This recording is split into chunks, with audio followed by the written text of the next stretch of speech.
3 বছর, টানা 3 বছর সে প্রতিদিন 16 ঘন্টা কাজ করেছে। অনেক রাত জিমের মেঝেতে ঘুমিয়েছে। ব্যাংক অ্যাকাউন্টে টাকা প্রায় শেষ। চারপাশের সবাই বলছিল, চাকরি ছেড়ে জীবনের সবচেয়ে বড় ভুল করেছ।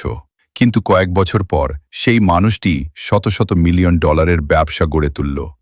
এই মানুষটির নাম অ্যালেক্স হরমোজি। অ্যালেক্স হরমোজি একটি ইরানিয়ান আমেরিকান পরিবারে বড় হন। ছোটবেলা থেকেই তাকে শেখানো হয়েছিল, ভালো পড়াশোনা করো, ভালো চাকরি করো, নিরাপদ জীবন গড়ো। তিনিও ঠিক সেটাই করেছিলেন। কলেজ শেষ করে একটি ভালো চাকরি পেলেন, ভালো বেতন ছিল, ভবিষ্যৎও নিরাপদ মনে হচ্ছিল। কিন্তু প্রতিদিন অফিসে বসে তার মনে একটা প্রশ্ন ঘুরত, আমি কি সত্যি নিজের জীবন বাঁচছি, নাকি শুধু অন্যদের বানানো পথে হাঁটছি? অনেকদিন এই প্রশ্নের সঙ্গে লড়াই করার পর তিনি এমন একটি সিদ্ধান্ত নিলেন যেটা বেশিরভাগ মানুষ নিতে ভয় পায়। তিনি চাকরি ছেড়ে দিলেন। কোনো নিশ্চয়তা ছিল না, ছিল শুধু নিজের ওপর বিশ্বাস আর কিছু করার ইচ্ছা। এরপর তিনি একটি ছোট জিমের ব্যবসা শুরু করেন, কিন্তু বাস্তবতা ছিল কঠিন। কাস্টমার কম, আয় কম, খরচ বেশি। এমন দিনও গেছে যখন নিজের খরচ চালানো কঠিন হয়ে পড়েছিল। তিনি ঘন্টার পর ঘন্টা কাজ করতেন, জিমেই থাকতেন, আর প্রতিদিন চেষ্টা করতেন আগের দিনের চেয়ে একটু ভালো হতে।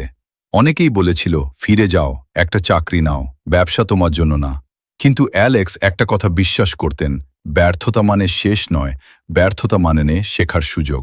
তিনি নিজের ভুলগুলো বিশ্লেষণ করলেন, কিভাবে আরও বেশি মানুষকে সাহায্য করা যায়, কিভাবে ব্যবসাকে আরও ভালো করা যায়, সেটা শিখতে শুরু করলেন।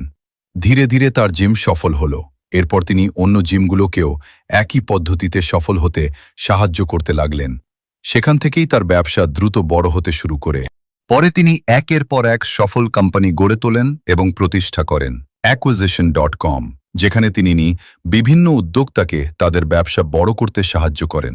আজ মানুষ তার সাফল্য দেখে, কিন্তু খুব কম মানুষই সেই রাতগুলোর কথা জানে যখন তিনি ভেবেছিলেন, হয়তো আমি পারব না। আর এখানেই এই গল্পের সবচেয়ে বড় শিক্ষা। আমরা প্রায়ই ভাবি সফল মানুষদের জীবনে ব্যর্থতা আসে না, কিন্তু সত্যি হলো, সফল মানুষ আর সাধারণ মানুষের মধ্যে সবচেয়ে বড় পার্থক্য প্রতিভা নয়। পার্থক্য হলো, একজন ব্যর্থতার পর থেমে যায় আর আরেকজন ব্যর্থতা থেকে শিখে আবার শুরু করে।